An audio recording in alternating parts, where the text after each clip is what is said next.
Couples తిందికేరా బాబు, గుడికి రాకూడదు, దరిద్రం అంతా చూడాల్సి వస్తుంది.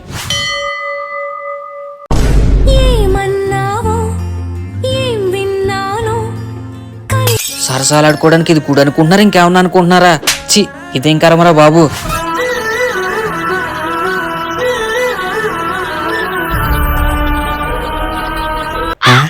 పెళ్ళయ్యి 6 ఏళ్ళైనా ఇంకా కొత్తగా పెళ్ళైనట్టు ఓరషన్ చేస్తారేటెళ్ళ. పుణ్యమేదో చేసి ఉంటానే, నేడు నేను నిన్ను పొందానే. ఎవడన్నా గుడికి పుణ్యం కోసం వస్తాడు, లేదు ప్రసాదం కోసం వస్తాడు. చిచ్చి, ఇందుకే పెళ్ళైన వాళ్ళతో గుడికి రాకూడదు. దేవుడు దానం పెట్టేసుకుంటూ పని అయిపోతారా బాబు. ఏ లేట్ ఇంకా రావట్లేదు.